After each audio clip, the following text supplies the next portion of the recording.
નમસ્તે વિદ્યાર્થી મિત્રો, હું દેવાંગ પ્રજાપતિ ઉપનિષદ સાયન્સ એકેડમી લીમખેડાથી ધોરણ 11 કેમિસ્ટ્રી પ્રકરણ નંબર 2 પરમાણુનું બંધારણ, જેનો આજરોજ વિદ્યાર્થી મિત્રો આપણે વિડીયો નંબર 11 જોવા જઈ રહ્યા છે કે જે પેજ નંબર 52 અને 53 સુધીનો રહેશે. તો ચાલો શરૂ કરીએ વિદ્યાર્થી મિત્રો.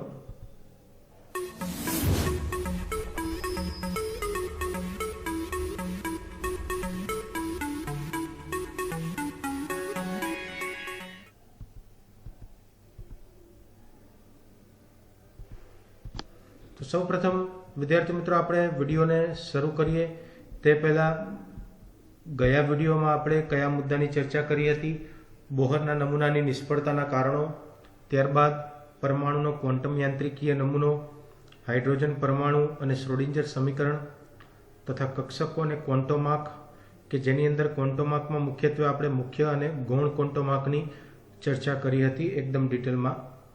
અને તમને એ પણ કીધું હતું મુખ્ય અને ગૌણ ક્વોન્ટોમાર્ક તથા આગળના જે ક્વોન્ટોમાર્ક છે ખૂબ જ આઈએમપી છે GNET માટે. હવે આજના વિડીયોમાં આપણે શું જોવાના છે વિદ્યાર્થી મિત્રો? તો આજે આપણે ચુંબકીય કક્ષકીય ક્વોન્ટોમાર્ક, ત્યારબાદ ઇલેક્ટ્રોન ભ્રમણ ક્વોન્ટોમાર્ક, ઇલેક્ટ્રોન ભ્રમણ અને પછી તેનો ઇલેક્ટ્રોન ભ્રમણ ક્વોન્ટોમાર્ક અને તેને અનુલક્ષીને કોયડાની ચર્ચા કરવાના છીએ. તો ચાલો શરૂ કરીએ વિદ્યાર્થી મિત્રો આજનો સેશન. હવે સૌપ્રથમ ચુંબકીય કક્ષકીય ક્વોન્ટમ આંક. તો આ ક્વોન્ટમ આંક વર્ણપટ રેખાના ચુંબકીય ક્ષેત્રની હાજરીમાં જ્યારે તેનું વિપાટન એટલે કે વિખેરણ થતું હોય છે તેની સમજૂતી આપી શક્યું. ટૂંકમાં જે આગળના ક્વોન્ટોમાર્ક પણ નહીં પરંતુ જે નમૂના આપણે જોયા બરાબર, તે નમૂનાની મદદથી આપણે જ્યારે વિદ્યુત ચુંબકીય વર્ણપટની રેખાઓને આપણે ચુંબકીય ક્ષેત્રની હાજરીમાં રાખીએ તો તેની અંદર વિપાટન થતું હતું. તેની સમજૂતી બોહર પણ નહોતા આપી શક્યા. પરંતુ ચુંબકીય કક્ષકીય ક્વોન્ટોમાર્ક એટલે કે ML, આ ક્વોન્ટોમાર્ક દ્વારા આપણે આ વસ્તુની સમજૂતી આપી શકીએ છીએ, જેને આપણે ઝીમેન અસર કહીએ છીએ. અને આનો અભ્યાસ આપણે કરી ચૂક્યા છીએ ઓલરેડી. ત્યારબાદ ચુંબકીય ક્ષેત્રની હાજરીમાં ઇલેક્ટ્રોનની પેટા કક્ષકો પરમાણુ કેન્દ્રની આસપાસ અમુક ચોક્કસ વિસ્તારની અંદર ગોઠવાઈ જતી હોય છે. જે મૂળભૂત ઇલેક્ટ્રોનની અંદર ઇલેક્ટ્રોન તેની કક્ષાઓની અંદર ભ્રમણ કરતો હોય છે બરાબર, કેન્દ્રની આસપાસ એ ચોક્કસ વિસ્તારની અંદર તેઓ ગોઠવાઈ જતા હોય છે. નિર્દેશક યામો પ્રમાણિત સેટના સંદર્ભમાં કક્ષકના અવકાશીય ગોઠવણી વિશેની માહિતી આપે છે. કોઈપણ પેટાકોષ માટે એલના જે મૂલ્યો વડે તેને વ્યાખ્યાયિત કરેલ છે કોઈપણ પેટાકોષ માટે. એલ એટલે શું? તો એની ચર્ચા વિદ્યાર્થી મિત્રો આપણે ગયા વિડીયોની અંદર કરી હતી. જે વિદ્યાર્થી મિત્રો આજે જ આ વિડીયો જોઈ રહ્યા હોય તે વિદ્યાર્થી મિત્રો આ ચેપ્ટરના આગળના વિડીયો જોશો તો જ તમને ખબર પડશે. એલ એટલે કે ગૌણ ક્વોન્ટોમાર્ક અથવા તો કક્ષક કોણીય વેગમાન ક્વોન્ટોમાર્ક અથવા તો સહાયક ક્વોન્ટોમાર્ક તરીકે તેને ઓળખવામાં આવે છે. એટલે એલના મૂલ્યો વડે આપણને પેટાકોષની માહિતી મળે છે. ML ચુંબકીય કક્ષકીય ક્વોન્ટોમાર્ક જે છે તેની સંજ્ઞા ML છે. એના મૂલ્યો જે છે આપણે 2l+1 મૂલ્ય વડે શક્ય છે. આ તેનું સૂત્ર છે 2l+1. એટલે તમને MLના કેટલા મૂલ્યો મળશે તે તમને ખબર પડી જતી હોય છે. તથા આ ક્વોન્ટોમાર્કની જે કિંમત છે વિદ્યાર્થી મિત્રો તે -L થી શરૂ થઈ અને +L સુધીની હોય છે. અને તેની અંદર વિદ્યાર્થી મિત્રો શૂન્ય પણ આવી જતું હોય છે.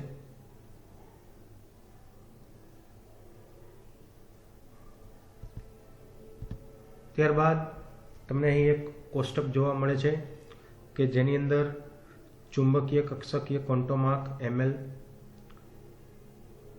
પેટાકોષ સંકેતો. કઈ પેટાકોષો છે? એસ, પી, ડી, એફ. એટલે કે એલ બરાબર જો 0 હોય, ગઈ વખતનો વિડીયો જોઈ લેજો વિદ્યાર્થી મિત્રો, હજી કહું છું તો, અને તો જ આની અંદર ખબર પડશે. એલ બરાબર 0 માટે એસ પેટાકોષ સંકેત થાય, એલ બરાબર 1 માટે પી થાય, એલ બરાબર 2 માટે ડી થાય, અને એલ બરાબર 3 માટે એફ થાય. તો હવે તેની કક્ષકો વિશેની માહિતી મેળવીશું. જો એલ બરાબર 0 હોય ત્યારે એમની કિંમત જે છે એ 0 થશે, અને કક્ષકોની સંખ્યા પણ 1, ખાલી 1 0 એટલે કે 1 થશે. ત્યારબાદ એલ બરાબર જો તમે 1 લો, બરાબર, 2l + 1 એટલે 2 એકા 2 અને 2 વત્તા 1 કરો એટલે 3. તો 3 કિંમતો આપણને મળશે. કઈ તો તે પણ તમને કહી દઉં. એમ બરાબર જ આવશે એટલે 1 મળશે -1, ત્યારબાદ 0 પોતે અને +1. તો આ 3 કિંમતો થઈ ગઈ. ત્યારબાદ ડી, એલ બરાબર 2 માટે તો 2 દુ 4 વત્તા 1 એટલે આપણને 5 કિંમતો મળશે. સૂત્ર મેં તમને આપી દીધું છે વિદ્યાર્થી મિત્રો, 2l + 1 નો ઉપયોગ કરવાનો છે. તો જો 2 દુ 4 વત્તા 1 એટલે 5 મળે. કયા 5?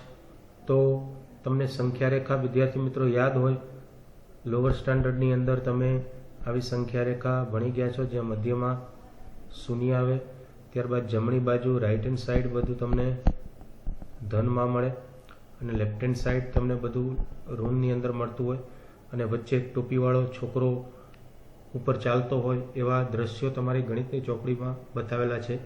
તો તેનાથી તમે ઓલરેડી પરિચિત છો વિદ્યાર્થી મિત્રો. તો હવે આપણે એ સંખ્યા રેખાની જ અહીંયા વાત કરવાની છે. તો તેની શરૂઆત થશે એલ -l થી શરૂ કરીને +l સુધી. એટલે -l એટલે તમે જોઈ શકો એલની કિંમત 2 છે, એટલે -l માં જો તમને કહું એટલે -2, ત્યારબાદ -1, પછી 0 ઉપર આવી ગયો દાખલો, પછી 1 ઉપર જાય, અને પછી 2 ઉપર જશે. તો 5 કક્ષકોની સંખ્યા થઈ વિદ્યાર્થી મિત્રો. અને કઈ કક્ષકો એ પણ તમને અહીં આપી દીધું છે. હવે એ જ રીતના વિદ્યાર્થી મિત્રો એલ બરાબર 3 લો, 3 દુ 6 વત્તા 1 એટલે 7 થશે કક્ષકોની સંખ્યા. -l એટલે -3, -2, -1 અને 0, પછી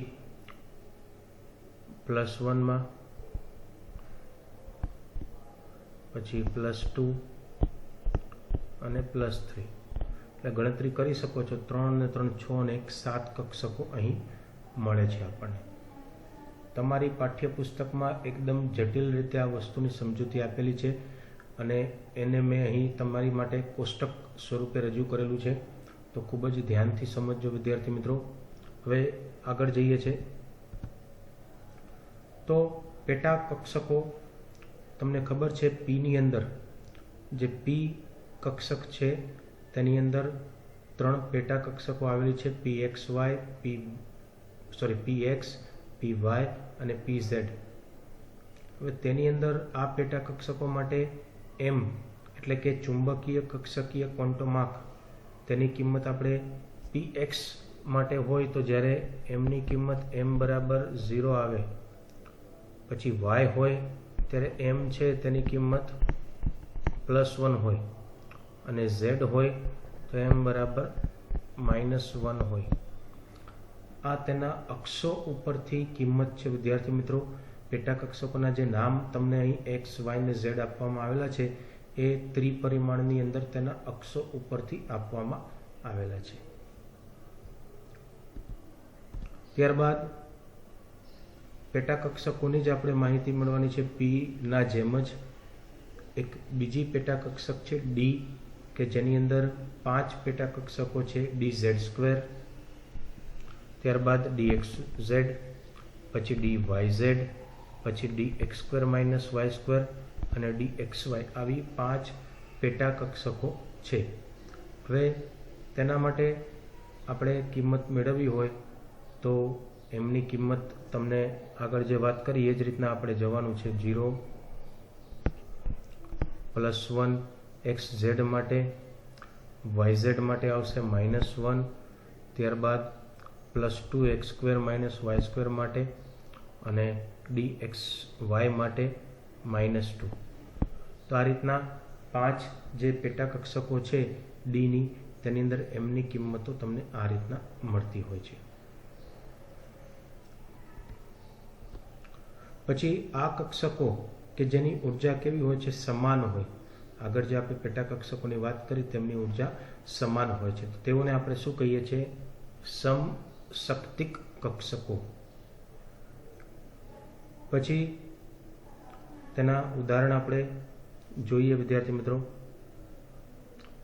તો ઉદાહરણની અંદર તમે જોઈ શકો છો કે 3p પેટા કક્ષકો ની એટલે 3p કક્ષકો. 3p એનો મતલબ શું? તો કે 3p કઈ px, py અને pz ના ઉર્જા સ્તર ચુંબકીય ક્ષેત્રની ગેરહાજરીમાં સમાન હોય છે. જ્યારે ચુંબકીય ક્ષેત્ર ટૂંકમાં તેની અંદર હાજર ન હોય તેવા સમયે તેના ઉર્જા સ્તર કેવા હોય છે? 3 p કક્ષકોના એક સમાન હોય છે. એ જ વસ્તુ 5ની અંદર 5d આપણે કહીએ, બરાબર? તો તેની અંદર જે 5 પેટા કક્ષકો છે 5dની, કઈ? તો કે dxy, yz, zx, x² - y² અને z². આ બધામાં આગળ ડી લગાડી દેવાના, એટલે તમે ગણતરી કરી શકો. આ 1, 2, 3, 4 અને 5 પેટા કક્ષકો થાય. તો આ 5 ડીની પેટા કક્ષકોની ઉર્જા સ્તર જ્યારે ચુંબકીય ક્ષેત્રની ગેરહાજરી હોય તો કેવું હોય છે? ઉર્જા સમાન હોય છે.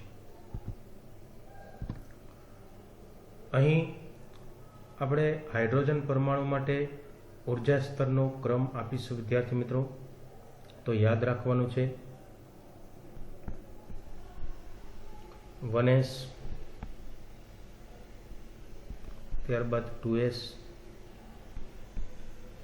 પછી 2s અને 2p નો ઉર્જા સ્તર એક સમાન જેવો જ છે. ત્યારબાદ 3s, s અને p જે કક્ષકો છે તેના ઉર્જા સ્તર મોટાભાગે એક સમાન જેવો છે, તથા અહીં 3d પણ આવી જશે. તો જો 1s એકલું છે, ત્યારબાદ 2s નો વારો, એનાથી વધારે, પછી 2s 2p બંને સમાન, પછી 3s 3p અને 3d આ ત્રણે એક સમાન. ત્યારબાદ આ જ રીતે આપણે આગળ જઈશું તો આવશે કોણ? તો કે 4s. બોલો હવે જાતે પણ તમે બોલી શકો છો. બરાબર 4p આવશે, બરાબર 4d આવશે અને fની અંદર એક વધારાની પેટા કક્ષક આવે છે 4fની હાજરી પણ. જો અહીંયા તમે જોઈ શકો છો s, p, d અને f ચારે 4 વિભાગના તત્વો અહીંયા આવી જશે. અને ત્યારબાદ આ જ રીતના આગળ તમે જઈ શકો છો 5 માટે પણ. ઓકે, તો આ છે હાઇડ્રોજન પરમાણુ માટે ઉર્જા સ્તરનો ક્રમ.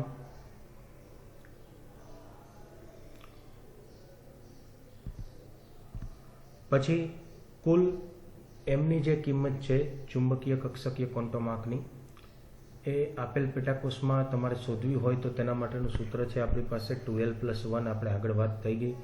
અને એ પેટાકોષની સંખ્યા તમારે શોધવી હોય તો એના માટેનું પણ સૂત્ર છે n², કે જ્યાં n બરાબર શું થશે? કક્ષકનો નંબર, કઈ કક્ષા નંબર છે તે.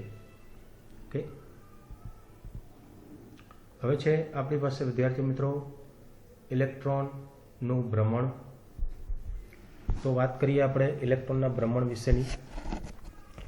તો પરમાણ્વીય કક્ષકોને ચિહ્નિત કરતા ત્રણેય ક્વોન્ટમ આંક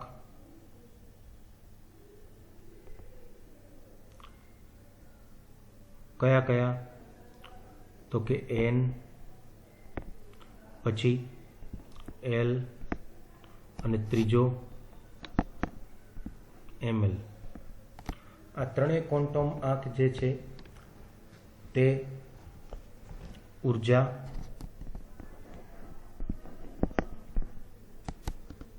આકાર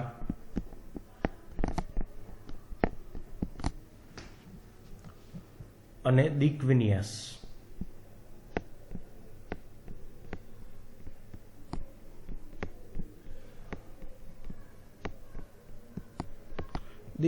એટલે ગોઠવણી, એનો સરખી રીતે ઉપયોગ કરીને વ્યાખ્યાયિત કરી શકાય છે.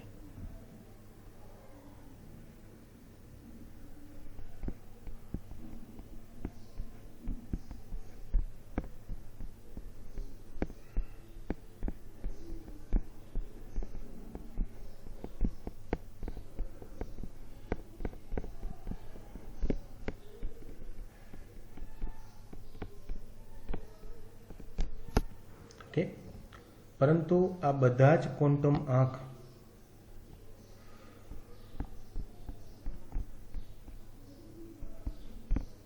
n, l અને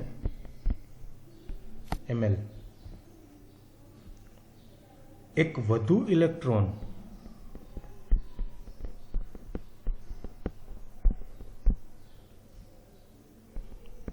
ની બાબતમાં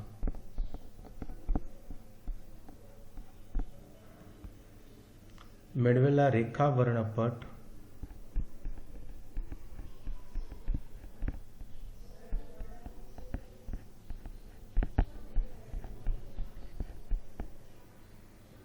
સમજાવી શકવા માટે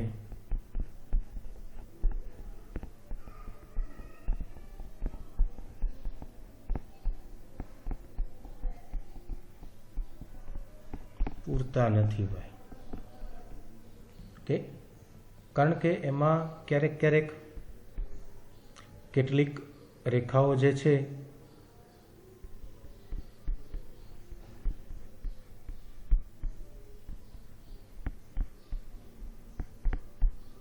તેમાં ડબલેટ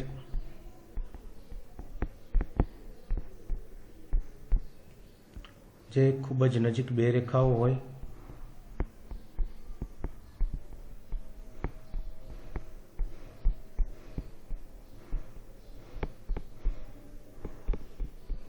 એ જ રીતના જો આપણે વાત કરીએ તો ટ્રિપ્લેટ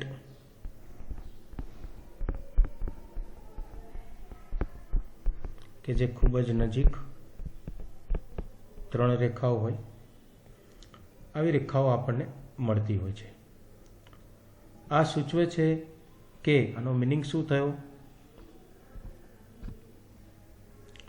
તો તેનો મિનિંગ એવો થાય કે ભાઈ આ ત્રણ ક્વોન્ટમ આંક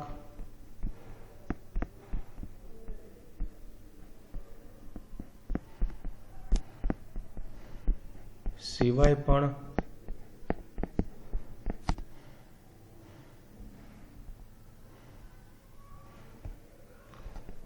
કંઈક નવું હોવું જોઈએ. આ ત્રણ ક્વોન્ટમ આંક તો ખરી જ, પણ તે ઉપરાંત પણ કંઈક નવું હોવું જોઈએ કે જેની માહિતી યાદ રાખવાની છે. હવે જોજો, ખૂબ જ આઈએમપી. 1925માં વૈજ્ઞાનિકનું નામ છે જ્યોર્જ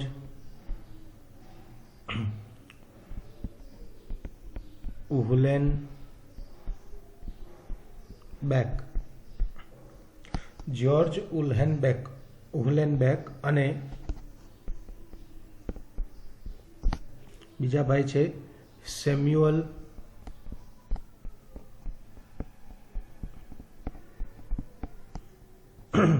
ગાઉડસ્મિટ.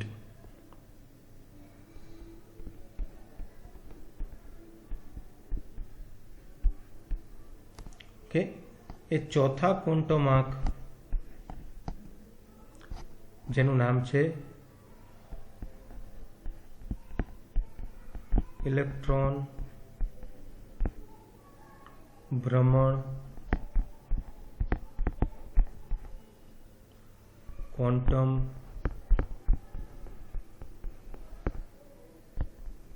આંકની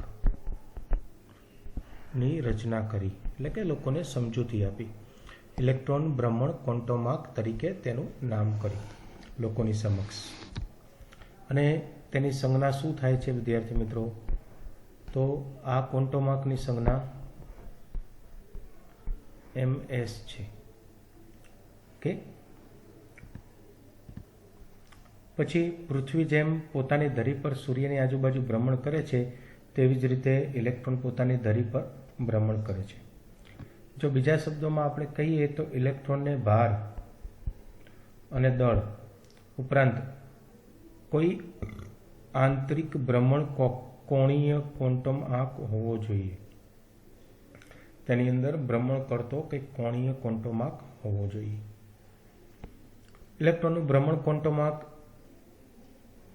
વેગમાન એ સદિશ રાશિ છે. સદિશ અને અદિશ આવી ભૌતિક રાશિઓ વિશે તમે વિદ્યાર્થી મિત્રો નાના ધોરણમાં પણ ભણેલા છો તથા ભૌતિક વિજ્ઞાનની અંદર પણ અત્યારે ભણતા હશો. તો તેની અંદર આપણે ડિટેલમાં નથી જતા. તેને બે પસંદ કરેલી ધરીની સાપેક્ષમાં બે દિક વિન્યાસ હોઈ શકે છે, એટલે કે બે પ્રકારની ગોઠવણી. દિક વિન્યાસ એટલે ગોઠવણી. આ બે દિક વિન્યાસ જે ભ્રમણ ક્વોન્ટમ આંક ms થી વિભેદિત કરી શકાય છે. અને તેના મૂલ્યો કેટલા છે? તો કે ધનની અંદર 1/2 અને ઋણની અંદર 1/2 હોઈ શકે છે. અને બે છે તેના મૂલ્યો +1/2 અથવા તો -1/2 હોઈ શકે છે. અને બે ઇલેક્ટ્રોનની ભ્રમણ અવસ્થાઓ કહેવામાં આવે છે. ઇલેક્ટ્રોનની બે ભ્રમણ અવસ્થાઓ કઈ કઈ? +1/2 અને -1/2. અને સામાન્ય રીતે તે તીર વડે આ રીતના આપણે તીર દ્વારા દર્શાવીએ છીએ. ભ્રમણ ઉપર તરફ અને ભ્રમણ નીચેની તરફ. ઓકે. બે ઇલેક્ટ્રોનના જે ઇલેક્ટ્રોન ભ્રમણ ક્વોન્ટમ આંક ms છે એ જુદા જુદા હોય છે. એક +1/2 અને બીજો -1/2. અને તે વિરુદ્ધ સ્પિન એટલે કે ભ્રમણ ધરાવે છે તેમ આપણે કહી છીએ. ત્યારબાદ 4 ક્વોન્ટમ આંક જે હતા એને કઈ માહિતી આપણને અત્યાર સુધી પૂરી પાડી, જે આપણે એમાંથી 2 ક્વોન્ટમ આંકની માહિતી ગયા વિડીયોની અંદર કરી હતી વિદ્યાર્થી મિત્રો. અને 2 ક્વોન્ટમ આંકની સમજૂતી આપણે આજ રોજ આ વિડીયોની અંદર મેળવેલી છે. તો આ જે ચારેય ક્વોન્ટમ આંક છે એ આપણને કઈ માહિતી પૂરી પાડે છે તે આપણે એકદમ શોર્ટની અંદર એક એક કરીને જોઈ લઈએ. જે આપણે અભ્યાસ કરી જ ચૂક્યા છે પણ તેનું આપણે એક લિસ્ટ બનાવવાનું છે. તો સૌપ્રથમ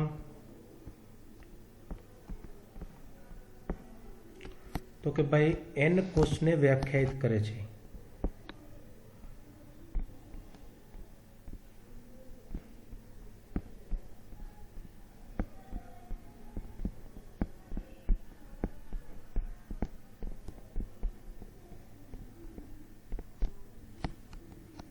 કક્ષકનું કદ પણ નક્કી કરે છે.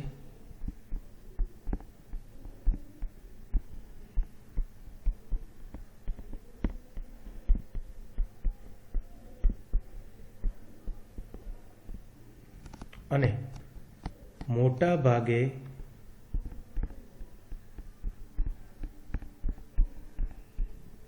કક્ષકની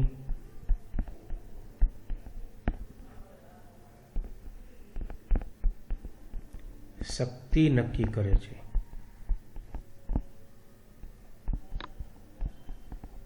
એટલે તો આપણે તેને શું કહીએ છીએ? ઉર્જા સ્તર. શું નામ આપવામાં આવેલું છે? ઉર્જા સ્તર. તો આ છે મુખ્ય ક્વોન્ટમ આંક n ની સમજૂતી કે આપણને શું માહિતી આપે છે. ત્યારબાદ બીજી આપણે ચર્ચા કરીએ.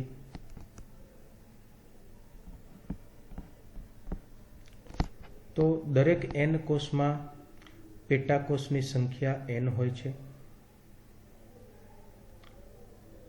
અને એ પેટાકોષ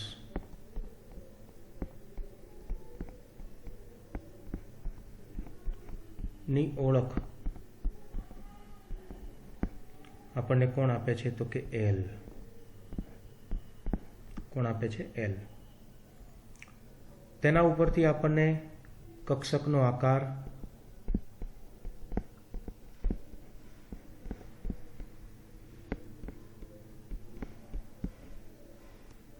નક્કી કરી શકીએ છીએ. પછી કહે છે દરેક પ્રકારની પેટાકોષમાં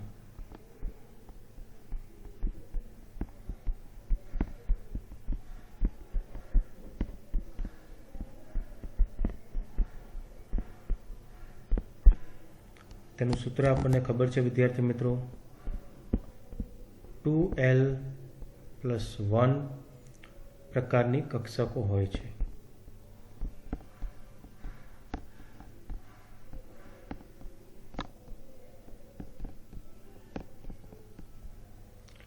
એટલે કે પ્રતિ પેટાકોષમાં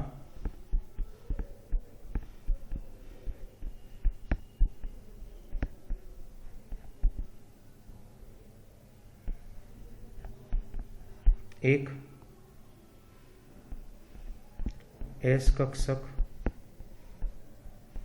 જેમાં એલ બરાબર 0, પછી 3 નામ નંબર નથી લખતા, આપણે સંખ્યામાં લખીશું તેને, સંખ્યાને આંકડા સ્વરૂપે.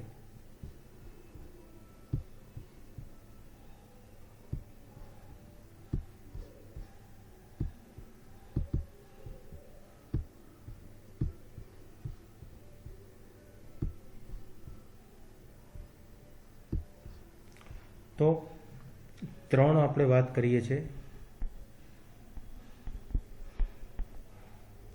પી કક્ષકો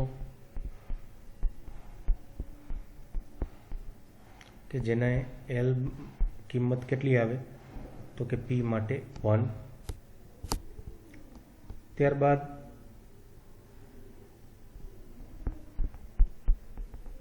5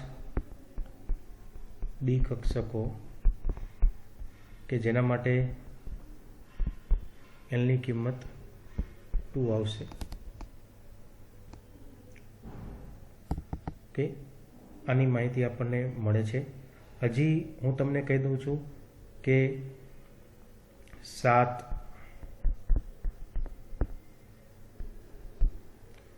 એફ કક્ષકો એલ બરાબર 3 આવે છે, પણ આની માહિતી આપણી પાઠ્યપુસ્તકમાં ઉલ્લેખ અત્યારે આ જગ્યાએ કરેલી નથી. પછી કહે છે કંઈક અંશે વધુ ઇલેક્ટ્રોન પરમાણુમાં કક્ષકની ઉર્જા નક્કી કરે છે. કંઈક અંશે, ક્યારેક ક્યારેક, ટૂંકમાં થોડા ઘણા અંશે વધુ ઇલેક્ટ્રોન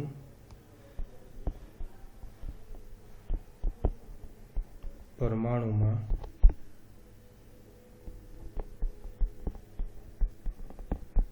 કક્ષકની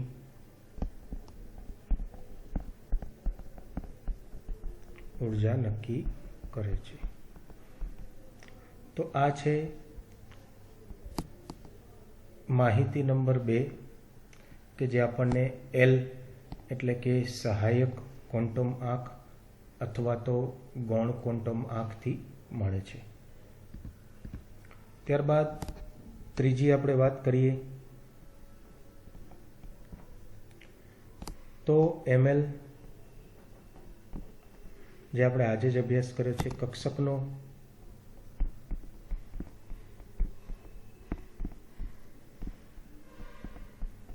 દીક વિન્યાસ એટલે કે ગોઠવણી દર્શાવે છે.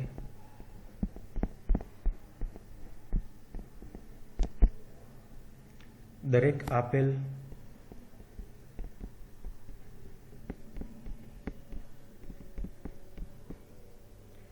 એલ ના મૂલ્ય માટે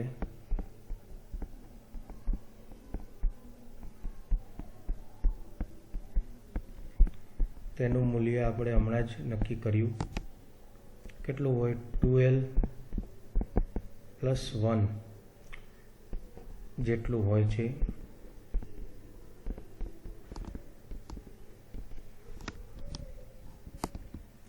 જે પ્રત્યેક પેટાકોષની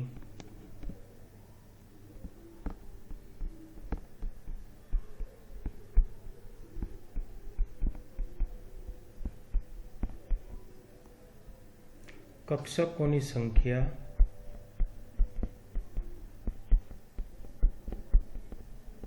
જેટલી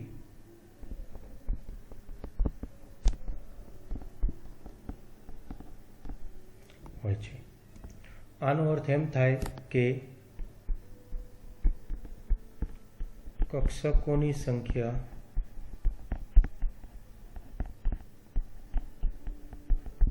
કેટલી રીતે દિક વિન્યાસ એટલે કે ગોઠવાય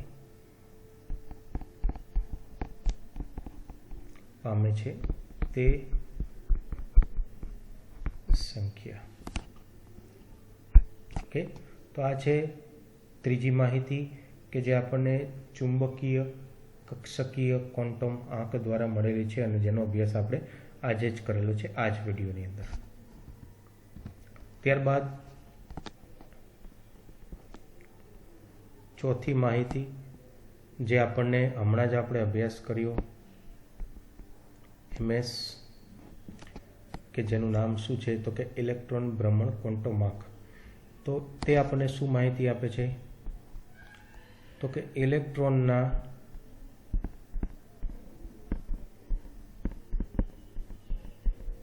ભ્રમણના દિક વિન્યાસ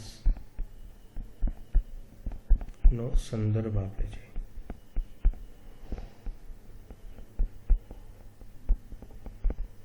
અને આપણે જેની કિંમત કેટલી હોય કા ધનમાં +1/2 કા ઋણ 1/2 બરાબર.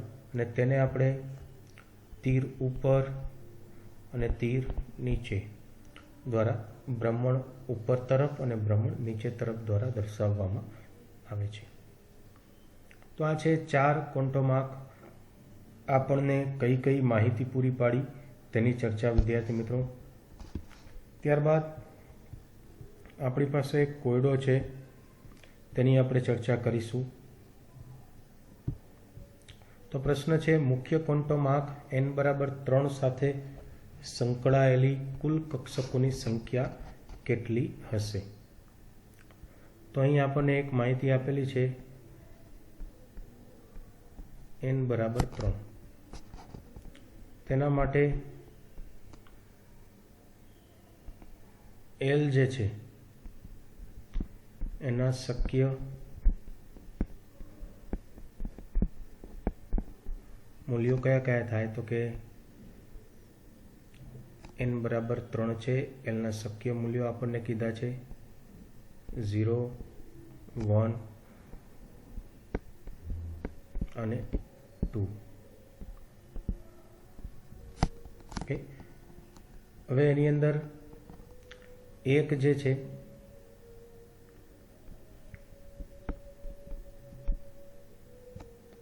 (3s)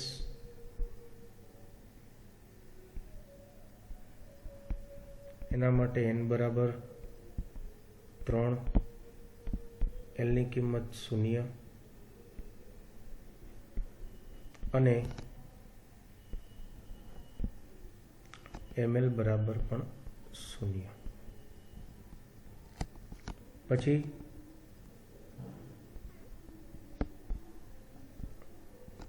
સાથે સાથે 3 અહીંયા લખીએ છીએ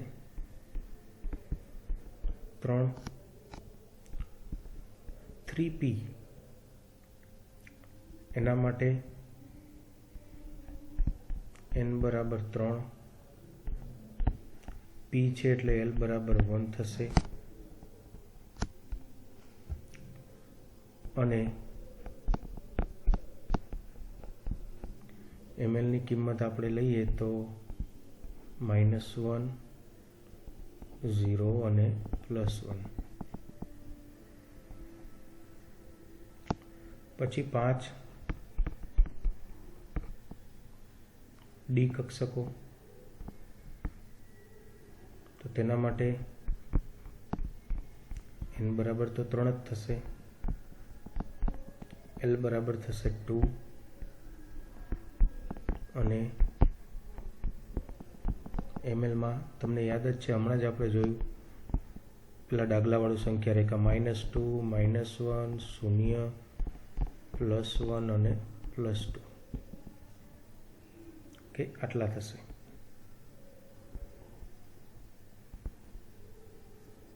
ઓકે,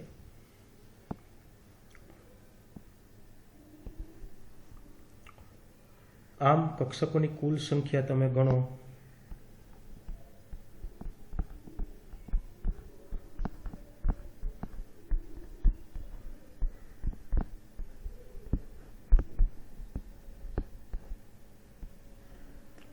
તો કેટલી થાય? તો કે સૌ પ્રથમ 1 + 3 + 5 કેટલા થાય? તો કે 9.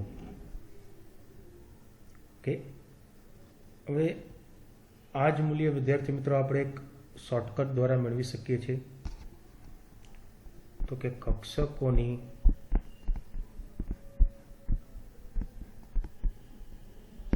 સંખ્યા બરાબર n વર્ગ. આ સૂત્ર આવી ગયું છે. n બરાબર 3નો વર્ગ,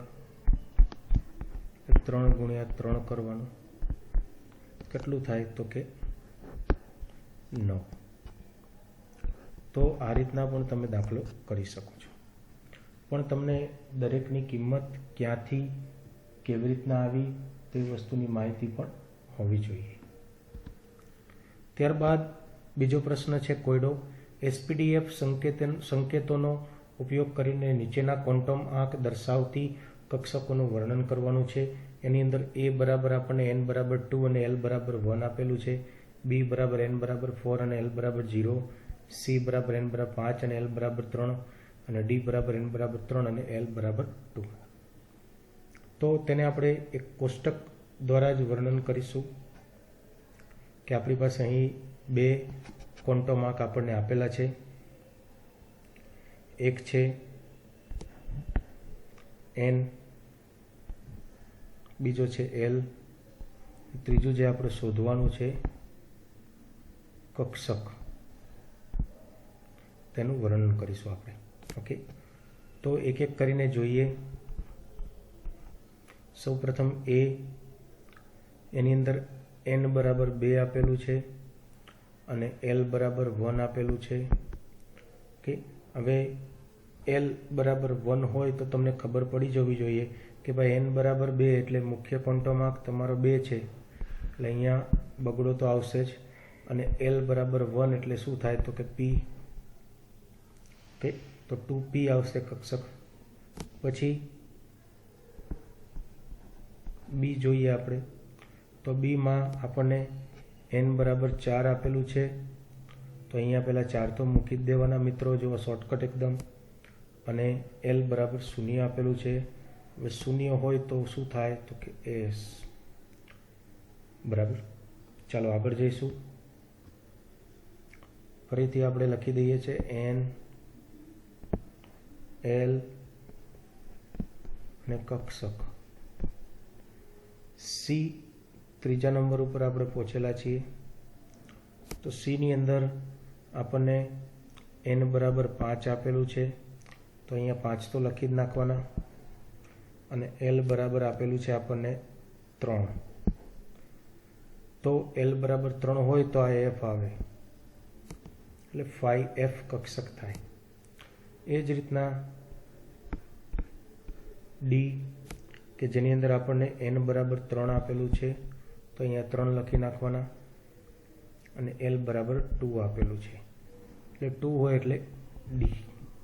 ઓકે, તો l ની કિંમત ઉપરથી મિત્રો તમને ખબર પડી જાય કે જો અહીંયા તમે જોઈ શકો છો l બરાબર જો 3 છે તો તે કોણ હોય? f. l બરાબર 2 હોય તો તે કોણ હોય? ડી અને એલ બરાબર 1 હોય તો તે કોણ હોય? પી અને એલ બરાબર જો 0 હોય તો તે કોણ હોય? એસ.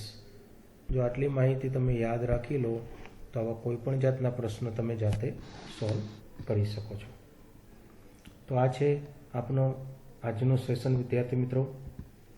હવે દરેક વિદ્યાર્થી મિત્રોને એક રિક્વેસ્ટ છે કે આપણી ચેનલ છે ટેલિગ્રામની અંદર દેવાંગ સર કેમિસ્ટ્રી નામની. તેના માટે જો લિંક તમારે જોઈતી હોય તો આ વિડીયોના ડિસ્ક્રિપ્શન બોક્સની અંદર તમને મળી જશે. તેની ઉપર તમે ક્લિક કરશો એટલે ક્લિક કરવાથી સીધા તમે ટેલિગ્રામની અંદર જોડાઈ શકો છો મિત્રો, જેથી કરીને આવનારી નવી વિડીયોની નોટિફિકેશન તમને ટેલિગ્રામ ચેનલની અંદર પણ મળતી રહેશે અને તમે તેનો અભ્યાસ કરી શકો છો. Thank you.